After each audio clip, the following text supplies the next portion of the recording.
Superboy's one of my favorite superheroes. No, not that one. Close, but not that one. How do you even know about... No, this one. Connor Kent, the first clone of Superman that doesn't speak backwards. Me, I'm real Superman. The half-breed who shaves his head when he finds out he's Luthor's clone. Comics are very weird. Now you'll tell me why Superman peanut butter tastes so great. What started out as a typical rebellious 90s character with an intro page like, "Don't call me Superboy," ended up becoming one of the most wholesome and generally enjoyable characters in DC's roster. From his time spent in Hawaii, meeting the Legion of Superheroes and making friends with a new god who became a stripper, to his years on Young Justice, a team he formed with his best friends, where he met the love of his life, and for a time found belonging and comfort in who he was. Then he died, protecting the world from another Superboy. Which is funny on multiple levels. To start, this isn't the first time he's fought another Superboy, alternate future or clone of a clone or otherwise. Second, this is Superboy Prime, who in of himself is a reference to the original Superboy, Clark Kent. You see, way back in the Golden Age, DC Comics produced a work of a character pitched by Superman co-creator Jerry Siegel without the creator's consent. Sure, they got Joe Shuster to do the art for the debut, but they didn't tell Jerry they were publishing it. Because he was at war. For his people.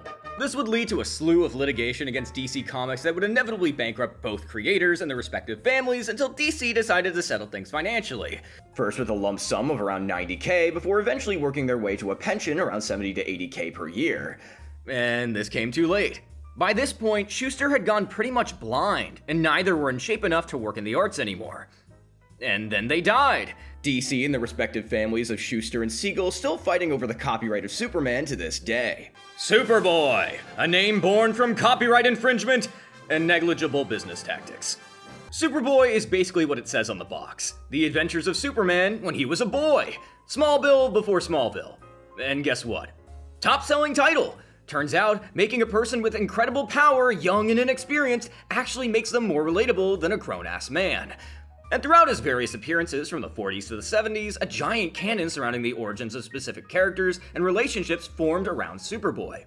He had a best friend in the form of Pete Ross, who knew his secret identity and later became President of the United States. He'd meet his fellow Justice League members before they officially put on any suits, fight Bizarro Mr. Mxyzptlk for the first time, become friends with teens from the future who had a super special club inspired by his exploits in the present.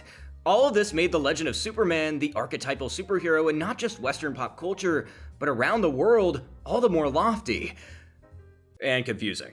Plus, with all the additional Superman family members like Supergirl, Crypto, Streaky, Comet the Super Horse, things got way too big for Superman. And while a world with a huge mythology and endless opportunities for stories sounds nice on paper, it's a nightmare to write when you realize the amount of rules and preconceived ideas about these characters are set in stone. So when Marv Wolfman pitched Crisis on Infinite Earths back in 1981, one of the things that was inevitably decided upon was throwing Clark back to zero, making him younger but not too young, inexperienced but still capable as a hero. And most importantly, he's the last son of Krypton and has never been a Superboy. That leads to a whole slew of problems like DC still wanting a Supergirl even though they said they couldn't be Clark's cousin, so they just made her a flesh robot that Lex Luthor bangs. And then part angel for some reason. I digress. In a tie-in for Crisis on Infinite Earths, we're introduced to Superboy Prime, a boy with the exact same origin as Clark, but in a world where the character of Superman and its publishers at DC Comics are actually real. So, Clark's parents, who find him on a hiking trip, decide to cruelly name their newfound infant son Clark, because they hate him. Of course, I know it's because of family reasons, but it's just an excuse to name him that. This Clark gets mercilessly bullied growing up, but has a relatively normal life. That's until one Halloween at the beach, when Halley's Comet rushes overhead and awakens his latent superpowers. This is all happening at the exact same time as multiple worlds in the multiverse being destroyed in quick succession, so this Clark's Earth is fucked. In the meantime, though, he gets to team up with the real Superman. And something kind of strange happens. Superman sees himself actually having a sidekick. A boy just like him, able to keep up with his antics, and has the potential to be even greater given one small but important detail. He's not weak to kryptonite, or anything Superman is typically weak to. Superboy Prime, at the time of Crisis, had the potential to be the strongest character in the entire DC pantheon. And then his world got nuked. And then the multiverse got nuked. And then everything got wrapped up into one world. But Superboy Prime, the Golden Age Superman, and Golden Age Lois Lane remain without a world of their own. So a genetically modified Super Jesus in the form of Alexander Luthor of Earth 3 keeps the three in a dimension outside of known reality.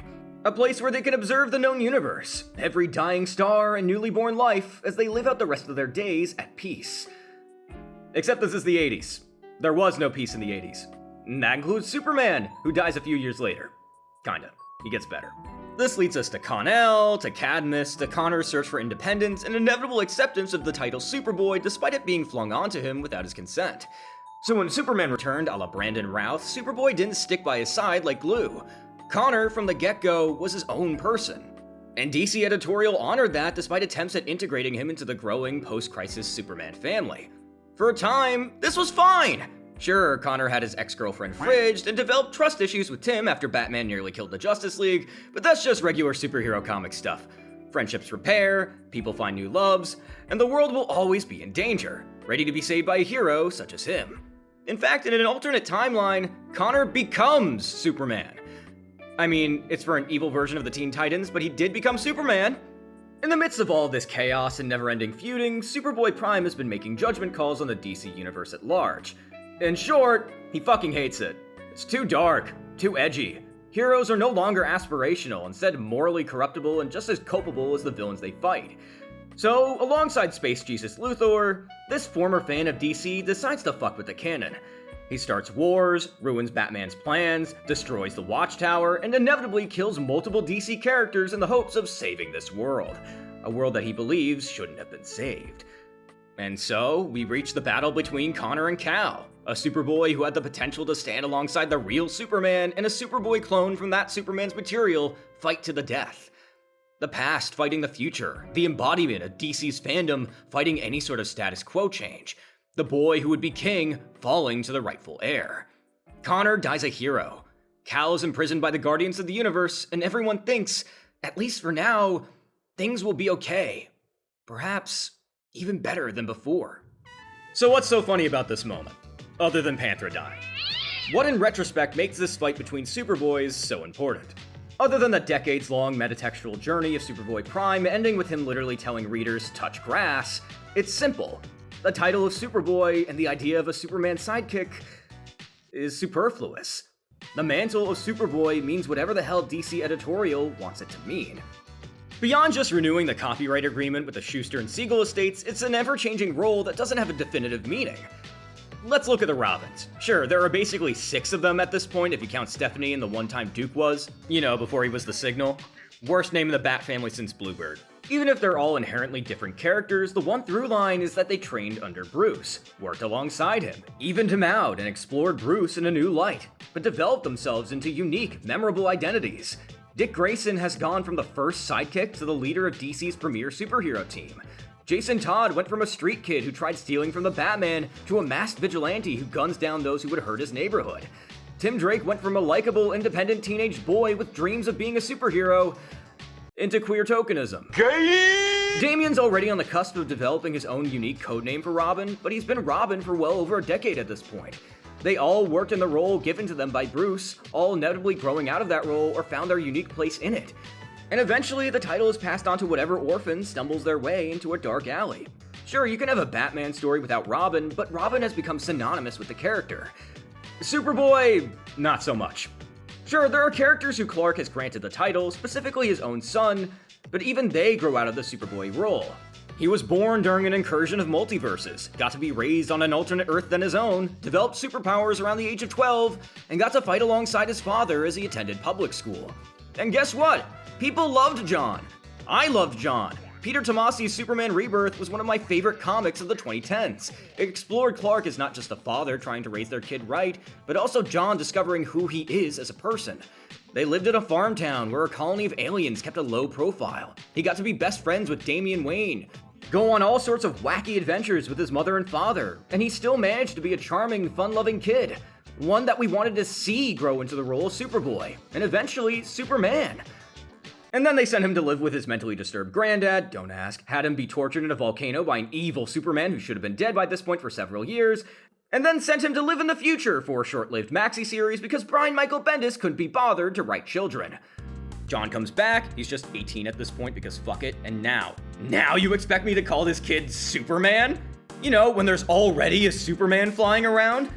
Okay. Guess where Connor is in the midst of all of this? Alive! Again! And still Superboy, because for some reason, he can't seem to escape the title! And DC refuses to give him any other codename. Max Visaggio came up with a pitch to differentiate Connor from the rest of the Superman family by making them trans and calling them Skyrocket. I think we have the LGBT rep covered, but the name works fairly well. He could still keep the big S, still wear his leather jacket and piercings, but it would let him just be separate from Clark to some degree. Hell, there was a recent mini of Connor just fucking off into space because he's that aimless and finds some sort of solace protecting the greater universe from harm. Instead, he's permanently a third banana on the planet Earth to the big blue cheese. Fourth, if you want to count Kenan Kong, the Superman of China, which I highly recommend you read the book of. The most ironic thing about this is that Connor is still older than John, despite John being aged up. So if Jonathan Kent can be Superman alongside the other two Supermen, why can't Connor? John is literally the liberal activist Superman. He can do much more than just go to rallies. It's even worse when you consider the fact that Clark has adopted 2 more kids, ones that aren't Kryptonian, but might as well be. Connor isn't a sidekick anymore. He's never really been one in the traditional sense. He's just been called Superboy because there's nothing else to call him. The title of Superboy meant something at some point, but the meaning of the title changes constantly. And even characters that you would consider a Superboy XB like post-crisis Chris Kent aren't even called Superboy despite fitting the bill. You know, the other son of Superman who was artificially aged up because Jeff Johns seemingly can't write children. Instead, they're called Nightwing. Because of course they are.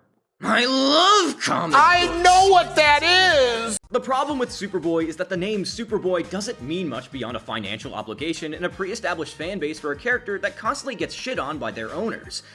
Every Superboy is different, and not in the way you'd typically expect from a sidekick. I know it's stupid to say take a hint from Batman, but in this particular instance, it feels more concrete. Give Connor a new name, give John a new name, give Kenan a new name. Just make Superboy as a title a more literal sidekick than before, or just don't use it at all. Though that seems a tad extreme. The point I want to make is, Connor Kent deserves some respect, and even if he can't be Superman, he deserves to be more than just a Superboy. Read Superman's Secret Identity, and read the Carl Kessel run of Superboy from the 90s. That's all, and thank you for watching.